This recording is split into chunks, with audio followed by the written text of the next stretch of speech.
Hello ಸ್ನೇಹಿತರೆ, ನೀವೀಗ ನೋಡ್ತಾ ಇದ್ದೀರಾ ಚಂಚಲ್ ಮೀಡಿಯಾ. ಇವತ್ತಿನ ವಿಡಿಯೋಗೆ ಕನ್ನಡಿಗರೆಲ್ಲರಿಗೂ ಆತ್ಮೀಯ ಸ್ವಾಗತ. ಇವತ್ತು ನಾವು ಮಂಗಳೂರು ಸ್ಪೆಷಲ್ ಈರುಳ್ಳಿ ಟೊಮೆಟೊ ಉತ್ತಪ್ಪ ಅಥವಾ ಮಸಾಲಾ ದೋಸೆ ಹೇಗೆ ಮಾಡುವುದು ಅಂತ ನೋಡೋಣ. ಇದು ಮಕ್ಕಳಿಗೆ ಸ್ಕೂಲ್ ಟಿಫಿನ್ಗೆ ಮತ್ತು ಬೆಳಗಿನ ಬ್ರೇಕ್ಫಾಸ್ಟ್ಗೆ ತುಂಬಾ ಸುಲಭ ಹಾಗೂ ಸೂಪರ್ ಟೇಸ್ಟಿ ಆಗಿರುತ್ತೆ. ಮೊದಲಿಗೆ ಒಂದು ಮಿಕ್ಸಿ ಜಾರಿಗೆ ನಾನು ನಿನ್ನೆ ರಾತ್ರಿ ನೆನೆಸಿಟ್ಟಿದ್ದ ಬೆಳ್ತಿಗೆ ಅಕ್ಕಿಯನ್ನು ಹಾಕ್ತಾ ಇದ್ದೇನೆ.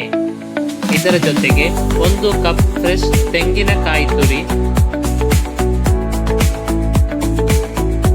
ರುಚಿಗೆ ತಕ್ಕಷ್ಟು ಉಪ್ಪು, 1 ಟೀ ಚಮಚ ಅಚ್ಚ ಖಾರದ ಪುಡಿ,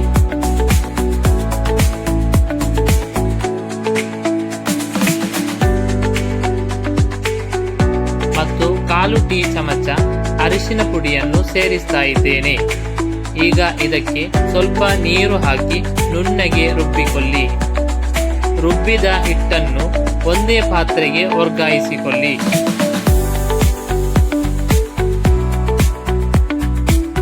ನೋಡಿ, ಹಿಟ್ಟಿನ ಹದ ಈ ರೀತಿ ಇರಬೇಕು.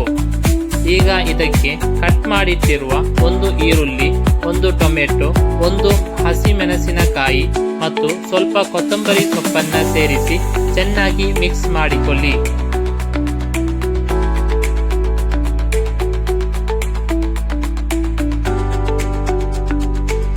ಕೊನೆಯಲ್ಲಿ ಇದಕ್ಕೆ 1 ಚಮಚ ಸನ್ಫ್ಲವರ್ ಆಯಿಲ್ ಹಾಕಿ ಮತ್ತೊಮ್ಮೆ ಕರಡಿಸಿಕೊಳ್ಳಿ.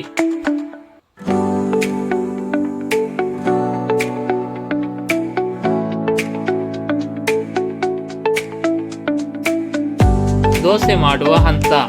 ಈಗ ಗ್ಯಾಸ್ ಮೇಲೆ ಕಾವಲಿ ತವಾ ಇಟ್ಟು ಬಿಸಿಯಾದ ನಂತರ ಸ್ವಲ್ಪ ಎಣ್ಣೆ ಸವರಿ. ತವಾ ಚೆನ್ನಾಗಿ ಕಾದ ಮೇಲೆ ನಾವು ಮಾಮೂಲಿ ದೋಸೆ ಮಾಡುವ ರೀತಿಯಲ್ಲೇ ಹಿಟ್ಟನ್ನು ಹಾಕಿ ದೋಸೆ ಮಾಡಿಕೊಳ್ಳಿ.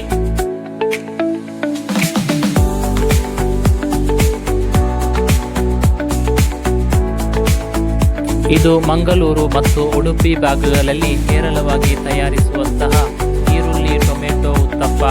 ಕರಾವಳಿ ಭಾಗದಲ್ಲಿ ಇದನ್ನು ಮಸಾಲೆ ದೋಸೆ ಅಂತಲೂ ಕರೆಯುತ್ತಾರೆ. ಇದು ಮಕ್ಕಳಿಗೆ ಸ್ಕೂಲ್ ಟಿಫಿನ್ಗೆ ಮತ್ತು ಬೆಳಗಿನ ಬ್ರೇಕ್ಫಾಸ್ಟ್ಗೆ ತುಂಬ ಪ್ರಯೋಜನಕಾರಿ. ಯಾಕಂದರೆ ಇದು ಮಧ್ಯಾಹ್ನದವರೆಗೂ ಅಷ್ಟೇ ಸಾಫ್ಟ್ ಆಗಿ ಇರುತ್ತೆ. ಈ ದೋಸೆಗೆ ಯಾವುದೇ ಚಟ್ನಿ ಬೇಕಾಗಿಲ್ಲ, ಹಾಗೆ ತಿನ್ನಬಹುದು. ಅಥವಾ ಕಾಯಿ ಚಟ್ನಿ ಜೊತೆ ಸೂಪರ್ ಕಾಂಬಿನೇಷನ್. ಖಂಡಿತವಾಗಿಯೂ ನೀವು ಟ್ರೈ ಮಾಡಿ.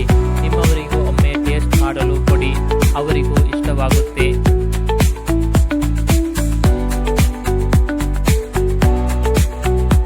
ಎರಡು ಕಡೆ ಚೆನ್ನಾಗಿ ಬೇಯಿಸಿದರೆ ಬಿಸಿ ಬಿಸಿ ಮಂಗಳೂರು ಸ್ಪೆಷಲ್ ಉತ್ತಪ್ಪ ಸವಿಯಲು ಸಿದ್ಧ.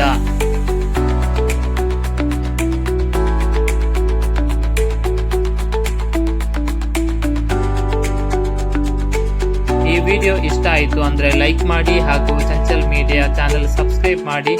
ಏನಾದರೂ ಡೌಟ್ ಇದೆ ಅಂದರೆ ಕಮೆಂಟ್ ಮಾಡಿ ತಿಳಿಸಿ. Okay guys, thank you, bye bye.